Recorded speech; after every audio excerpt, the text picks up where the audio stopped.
Tout a commencé par un appel téléphonique par un matin gris de février. Ma mère, Danielle, avait son ton enjoué habituel, vif, répété, un peu trop mielleux. « Ton père et moi pension », a-t-elle dit. « Nous avons le nouvel appartement du centre-ville qui est vide. Pourquoi tu n'emménagerais pas dedans ?» Je n'ai rien dit tout de suite. Cela faisait des mois que je cherchais un nouvel endroit. Mon appartement actuel avait un plafond qui fuyait et un colocataire qui mangeait du thon directement dans la boîte à minuit. Un espace calme près du travail ressemblait au paradis. J'ai demandé où était le piège. « Aucun piège », a-t-elle dit rapidement. « Couvre juste les charges de base, l'électricité, l'eau. Garde-le propre. Participe peut-être un peu pour l'usure. C'est mieux que de louer à des inconnus. Et nous te faisons confiance. » Elle a fait une pause, laissant ce mot en suspens. Confiance. Mon père, Étienne, a enchaîné par courriel. Il a appelé cela un arrangement familial avantageux, un loyer minimal, de la flexibilité, un tremplin. Il a même inclus un court contrat de location, 6 mois, renouvelable, informel. Je l'ai parcouru rapidement, signé, et j'ai emménagé 10 jours plus tard. L'appartement était stérile au début, murs blancs, hautes fenêtres, le genre d'endroit qui semblait cher mais sans âme. J'ai acheté un matelas et j'ai dormi par terre pendant une semaine. À chaque paix, j'ajoutais quelque chose, un canapé, des étagères, un vrai bureau. J'ai choisi un éclairage doux, des rideaux épais et de petites plantes qui ne mouraient pas en une saison. J'ai peint un mur d'un bleu sarcelle discret, accroché 2 gravures encadrées et commencé à l'appeler mon chez-moi. Chaque reçu allait dans un dossier, une habitude. Pas de la paranoïa, juste quelque chose que je faisais depuis l'université, quand j'ai appris à mes dépens que même les faveurs familiales peuvent avoir des clauses cachées. Mes parents passaient de temps en temps. Étienne hochait la tête en signe d'approbation. Danielle souriait comme si elle avait eu raison sur toute la ligne. « On sent enfin que quelqu'un y vit », a-t-elle dit.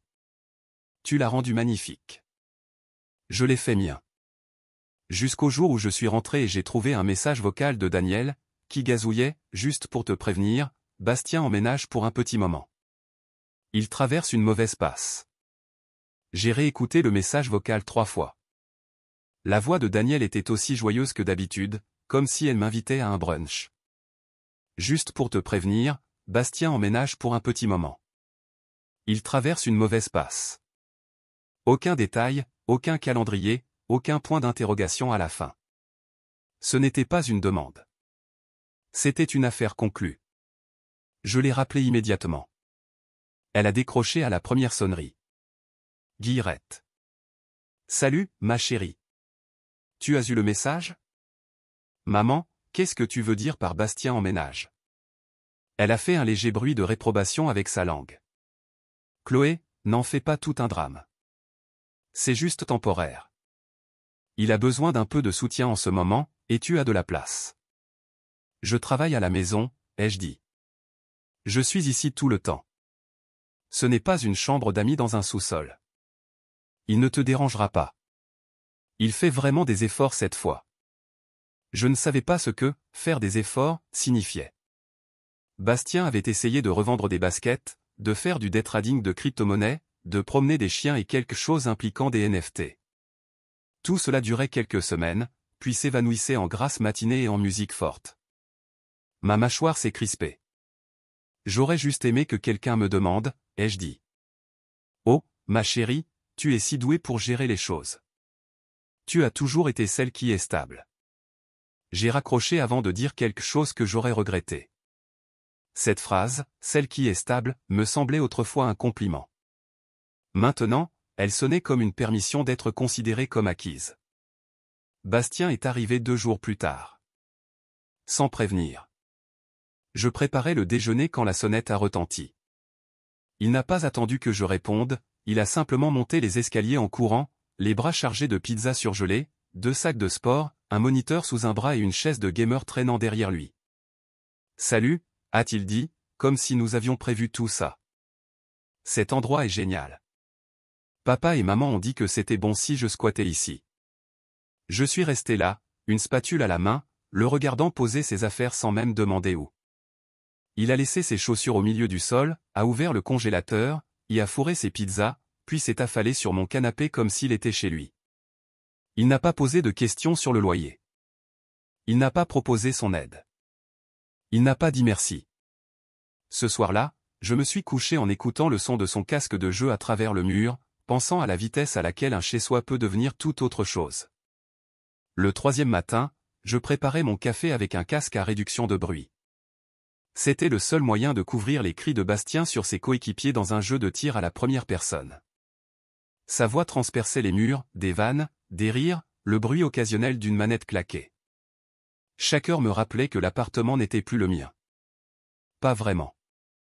J'ai essayé de garder ma routine intacte: étirement du matin, café filtre, réunion depuis la table de la cuisine, mais même cela est devenu un champ de mine. Bastien avait transformé le salon en son poste de combat personnel: 2 moniteurs, des lumières DEL, des câbles serpentants sur le sol, ma table basse poussée contre le mur. Il avait besoin d'espace, apparemment. Quand je suis entré dans la pièce pendant sa pause et que j'ai dit calmement: « Dis, est-ce que le salon va être ton installation à long terme ?» Il n'a pas levé les yeux. Le Wi-Fi de ma chambre est pourri. Ici, c'est plus rapide, a-t-il dit. Et puis, il n'y a pas assez de prises là-dedans. Tu as, genre, une multiprise. Ce n'était pas une question. C'était une attente. À la fin de cette semaine, mon patron m'avait demandé 2 fois si je pouvais contrôler le bruit de fond. Une fois, lors d'un appel avec un client, quelqu'un a demandé si je travaillais depuis une résidence universitaire. J'ai ri. Un peu. Un soir, j'ai finalement demandé: « Dis, le loyer est dû ce vendredi. Tu prévois de contribuer un peu ?» Il n'a même pas mis le jeu en pause. Oh, non. Papa et maman n'ont rien dit à ce sujet. Ils ont dit que je pouvais rester ici. Ils n'ont pas mentionné le loyer? Ai-je demandé, en essayant de garder un ton neutre. Nan. Je me suis dit que, genre, tu le couvrais déjà, non? Ça fait partie de l'accord. Je suis resté là un moment, pas en colère, même pas surprise, juste abasourdi par la facilité avec laquelle il avait supposé que je paierais pour tout sans discuter. Comme si c'était mon rôle, son filet de sécurité. J'ai commencé à tenir un carnet après sa juste de petites choses, des dates, des incidents, chaque petit moment qui ébréchait les murs que j'avais autrefois appelés mon chez-moi. Je ne savais pas exactement ce que je documentais, mais quelque chose en moi savait que cela ne s'arrangerait pas tout seul. Tout a commencé avec l'huile d'olive. Je préparais mon dîner quand Bastien est entré dans la cuisine, a ouvert un placard et a marmonné: « On n'a plus d'huile d'olive. » Je n'ai pas levé les yeux de la cuisinière. Oui, j'ai remarqué. Tu devrais probablement en racheter, a-t-il dit, comme s'il passait une commande dans un café. Tu veux dire que nous devrions en racheter? Ai-je demandé. Il a cligné des yeux, pris au dépourvu. Je pensais que tu t'occupais de ces trucs-là. Ces trucs-là? Comme si les courses apparaissaient toutes seules, comme l'oxygène, comme si j'étais la responsable par défaut de la chaîne d'approvisionnement de cet appartement simplement parce que j'avais acheté les premières choses avant son arrivée. Je n'ai pas discuté. J'ai juste pris une note. Et le lendemain matin, quand les essuie-tout commençaient à manquer, il m'a envoyé un texto: « Plus d'essuie-tout. Tu peux en prendre après le travail? Pas de, s'il te plaît. Pas d'offre pour partager les frais. » Juste une supposition enrobée de sentiments que tout lui est dû. Ce week-end-là, j'ai appelé Étienne. Je n'ai pas crié. J'ai exposé la situation. Je lui ai dit que Bastien ne contribuait pas, qu'il avait envahi l'espace de vie, perturbé mon travail et me traitait comme une assistante à domicile. Il y a eu une pause à l'autre bout du fil. Puis, écoute, Chloé, toi, tu t'en sors bien. Tu as un bon travail. Tu es stable. Lui, il a des difficultés. Alors, c'est moi qui compense la différence?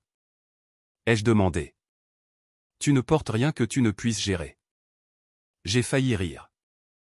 Non pas parce que c'était drôle, mais parce que c'était prévisible.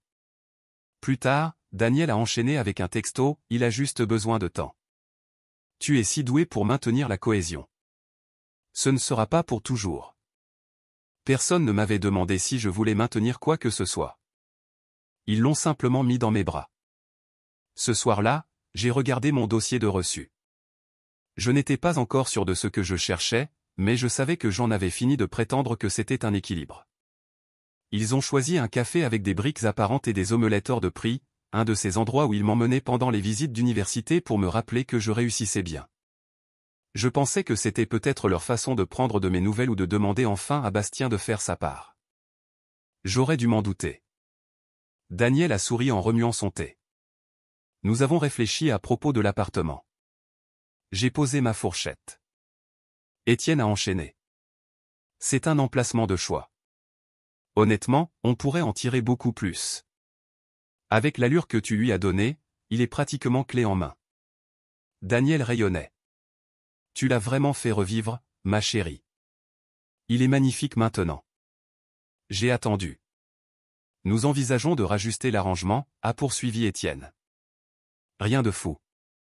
Juste aligner un peu plus le loyer sur les prix du marché. Rajuster? Ai-je dit. Le doubler, a-t-il dit sans détour. Nous nous sommes dit que c'était juste. Bastien est encore en train de se remettre sur pied, et nous ne pouvons pas nous permettre de continuer à donner l'appartement. Je les ai dévisagés, ne sachant pas si je devais rire ou partir. Vous me demandez de payer le double, ai-je dit, pour que Bastien puisse y vivre gratuitement? Daniel s'est agité sur son siège. Eh bien, il a des difficultés. Toi, non. Et tu as bénéficié d'un bon accord pendant longtemps. Cela ne fait que ramener les choses à un point neutre. Neutre? Comme si je les avais floués depuis le début en payant ce que nous avions convenu. Tu peux toujours déménager si c'est trop cher, a ajouté Étienne. Nous comprendrions. Il souriait comme s'il m'offrait des options. C'est à ce moment-là que j'ai compris. Pas seulement qu'il prenait à nouveau le parti de Bastien, mais qu'il s'attendait à ce que je me sente reconnaissante d'avoir la chance de me faire exploiter poliment. Je n'ai pas discuté. Je n'ai pas haussé le ton. J'ai fini mon omelette, payé ma part, suis sorti sous la pluie sans un mot, et quand je suis rentré à l'appartement, j'ai ouvert mon ordinateur portable, j'ai sorti le dossier intitulé « Chez moi », et j'ai commencé à compter. Chaque reçu, chaque achat, chaque chose que j'avais payée pour transformer cet espace en un lieu digne d'être volé. Je n'ai pas commencé avec une idée de vengeance en tête. J'ai commencé avec un tableur. Une colonne pour l'article, une autre pour le prix, puis, date d'achat, magasin, emplacement dans le dossier de reçu. Le canapé, le lit, les lampes, chaque fourchette, chaque serviette, même la stupide petite plante que Bastien avait renversée et pas nettoyée. J'ai sorti des photos de mon téléphone, des clichés avant-après du jour de mon emménagement. Pièce vide, pièce pleine mon œuvre. Au début, cela semblait excessif, mais plus je listais, plus je me souvenais, le jour où j'avais transporté cette bibliothèque à la maison sous la pluie, la nuance exacte de bleu que j'avais choisie pour les rideaux afin d'adoucir la lumière de l'après-midi, la façon dont le tapis étouffait le bruit pendant les appels Zoom. Ce n'était pas juste des objets. C'était la vie que j'avais construite, pièce par pièce, dans le calme. J'ai tout ajouté, le tapis, les tringles à rideaux, les porte-manteaux, le serviteur de douche, les bacs de rangement sous le lit, même les petits patins en feutre que j'avais collés sous les pieds des chaises pour qu'ils n'auraient pas le sol. Chaque détail était venu de mes mains. Pas des leurs. Pas des siennes. J'ai imprimé des copies. J'ai vérifié les numéros de série sur les reçus. J'ai pris des photos de chaque pièce des grands angles et des gros plans horodatés et sauvegardés. Si quelqu'un me demandait ce qui était à moi, je le leur montrerais. S'ils m'accusaient de prendre ce qui n'était pas à eux, je le prouverais. Puis j'ai réservé le camion. Pas une entreprise de déménagement, juste un de ces camions-caisses de location que l'on paie à l'heure. J'ai choisi la plus grande taille qu'ils avaient, au cas où. Il n'y a eu aucune annonce, aucun avertissement. J'allais au travail chaque jour, dînais, dormais, laissais Bastien mettre ses jeux à fond et salir les comptoirs.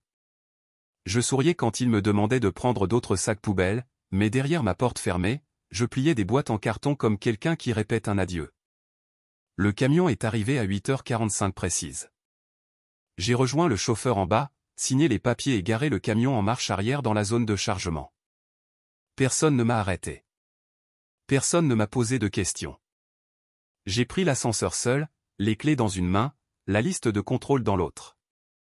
Bastien dormait encore.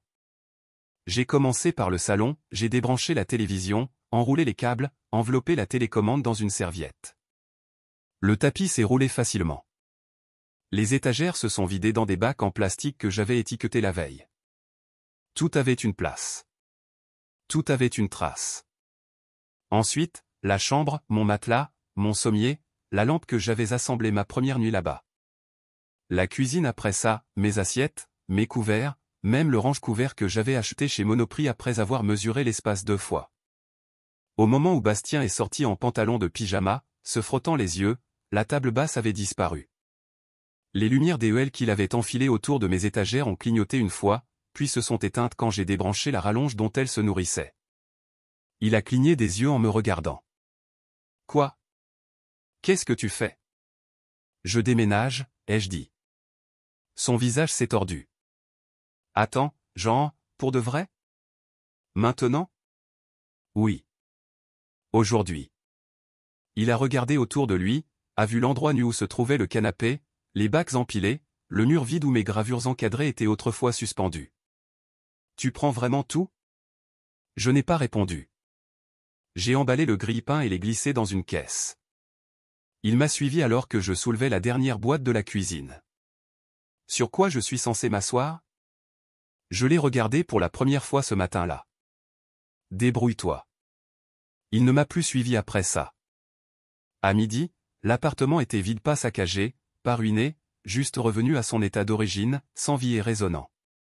Je n'ai laissé que ce qui n'était pas à moi, ce qui s'est avéré être très peu de choses, un sac de linge sale de Bastien, une paire d'écouteurs emmêlés et un sweat à capuche par terre. J'ai verrouillé la porte derrière moi et j'ai jeté les clés dans la fente de la boîte aux lettres. Le temps que j'arrive au garde-meuble, organisant mes boîtes sur des étagères en métal, les textos ont commencé. D'abord Daniel, puis Étienne, puis les deux à la fois. La lettre officielle est arrivée 4 jours plus tard. Mes parents me poursuivaient en justice pour plus de 9 000 € de dommages et de « biens volés ». Ils affirmaient que j'avais vidé l'appartement de sa substance, retiré des installations fixes et compromis la fonction prévue de l'unité, leurs mots, pas les miens. Je n'ai pas pleuré. Je n'ai pas ragé. Je l'ai scanné, l'ai transmise à mon avocate et j'ai ouvert le dossier intitulé « Documentation appartement, reçu, photo, confirmation de livraison, courriel, cliché avant-après horodaté ». Tout était daté. Tout portait mon nom. Mon avocate, Maëlle, a souri quand elle a vu le dossier. « Vous êtes la cliente la plus organisée que j'ai eue cette année. » Ils voulaient se battre, alors nous leur avons donné un combat, discrètement, légalement, précisément. Au tribunal de proximité, la salle était sobre, l'air sec. Mes parents sont arrivés, l'air soigné mais mal à l'aise. Daniel m'a adressé un sourire forcé, comme si nous nous croisions à un brunch. Étienne ne m'a pas regardé du tout. Leur avocat a parlé le premier, un homme guindé dans un blazer bleu marine. Il a débité des affirmations vagues sur des accords implicites et des mobiliers communs. Il a agité une photo floue de l'appartement meublé, la qualifiant de preuve. Puis Maëlle s'est levée calme, claire. Elle a déposé un classeur contenant plus de 50 reçus, des photos haute résolution et des textos surlignés. Un en particulier, elle l'a fait glisser vers le juge et l'a lu à voix haute, un texto de groupe d'Étienne, des semaines avant le déménagement. Nous n'avons rien fait. C'est Chloé qui l'a rendu habitable. Le juge a haussé un sourcil et s'est tourné vers leur avocat. Avez-vous une quelconque documentation prouvant la propriété des articles en question ? Il a balbutié, marmonné quelque chose sur des accords verbaux. Le juge a secoué la tête. 10 minutes plus tard, c'était fini. Affaire classée. Les frais de justice m'ont été accordés. Il me devait plus de 7 500 €. La mâchoire d'Étienne était serrée. Daniel ne parlait pas. Je suis sorti sans me retourner. Le lendemain matin, Bastien avait recommencé à m'envoyer des textos depuis un nouveau numéro. Pas d'excuses, juste une série de messages me reprochant d'avoir atomisé la famille. Je l'ai bloqué avant que la 3e bulle n'apparaisse. Ce soir-là, j'ai ouvert mon ordinateur portable, j'ai fait défiler l'ancien dossier de l'appartement et j'en ai ouvert un nouveau. Il s'appelait « Chez moi », pour de vrai. Le chèque a été encaissé 2 semaines après la décision. Je n'ai pas fêté ça. Je n'ai rien publié à ce sujet. Je n'en ai même pas parlé à la plupart de mes amis. Je suis juste entré dans une visite libre un samedi matin bruineux, j'ai rencontré une agente immobilière fatiguée nommée Laurence, et je lui ai posé une seule question, est-ce que la chambre donne sur la rue? Elle ne donnait pas sur la rue. L'appartement était petit, plus ancien, avec des plaintes éraflées et un carreau fissuré dans la salle de bain, mais il y avait de la lumière et du calme, et le nom de personne d'autre sur le bail. J'ai versé la compte avec l'argent du dédommagement, chaque euro gagné par la preuve et le silence. Je n'ai rien emprunté à personne, je n'ai demandé d'aide à personne. J'ai signé les papiers seul et j'ai glissé les clés dans ma poche comme si elles pesaient quelque chose de sacré. La première nuit, je me suis assise par terre avec une part de pizza à emporter et j'ai regardé le mur blanc en face de moi. Pas de télévision, pas de canapé, juste l'immobilité. J'ai écouté et n'ai rien entendu, pas de cris de jeu, pas de bruit de casserole, pas de seconde voix dans le couloir me demandant de prendre des essuie-tout. Juste ma respiration et le doux bourdonnement d'un immeuble qui n'avait pas besoin que je le répare. J'ai déballé lentement au cours de la semaine suivante. J'ai monté de nouvelles étagères. J'ai acheté une table d'occasion cette fois. Tout était encore à moi, mais c'était différent. Il n'y avait aucune performance derrière, personne à impressionner, juste moi choisissant ce qui me semblait juste. Personne n'a demandé à venir. Personne n'a proposé son aide. Et je n'ai pas lancé d'invitation. Pas parce que j'étais amer, mais parce que cet endroit était à moi avant qu'ils aient eu la chance de me le prendre. Je n'avais pas besoin de pardon. Je ne voulais pas d'approbation. Je voulais la paix. Et maintenant, je l'avais. Ce qui a suivi n'était ni vengeance ni reconstruction. C'était quelque chose de plus simple, de plus silencieux, des limites. Le message est arrivé un mardi après-midi. J'ai vu l'aperçu sur mon écran de verrouillage alors que je coupais un citron. Chloé, nous avons fait des erreurs. Tu es toujours notre fille. Je l'ai fixé une seconde, pas en colère, juste fatigué. Ça commençait toujours comme ça, une vague reconnaissance, une pincée de culpabilité, le doux enrobage d'une phrase censée ressembler à de l'amour. Mais il n'y avait jamais d'excuse, jamais de changement. J'ai de nouveau enfoncé le couteau dans le citron, puis j'ai appuyé pour supprimer le message sans l'ouvrir. Il n'y avait plus rien à dire. Ils avaient fait leur choix quand ils avaient doublé mon loyer, quand ils avaient laissé Bastien se la couler douce, quand ils avaient qualifié ma limite de dramatique et m'avaient traîné au tribunal. Ils avaient choisi qui ils voulaient protéger. Et ce n'était pas la fille qui payait à temps, gardait les reçus et ne demandait rien d'autre que du respect. Une semaine plus tard, j'ai reçu un message de groupe familial proposant de se retrouver pour parler. Je n'ai pas répondu. Je ne l'ai même pas ouvert. J'ai archivé la conversation et mis mon téléphone en mode silencieux. Ce dimanche-là, j'ai installé une nouvelle serrure sur la porte de mon appartement. Ce n'était pas seulement une question de sécurité, c'était une question de finalité. De construire un foyer où je ne devais d'explication à personne, où je n'étais pas une solution de repli ou un plan de réparation déguisé. Je n'ai pas laissé de clé de rechange sous le paillasson. Personne ne venait. Quand j'ai fermé la porte derrière moi ce soir-là, elle a produit le plus doux des clics. Pas de drame, pas de discours, juste un choix fait en silence. Et cette fois, je n'ai pas regardé en arrière.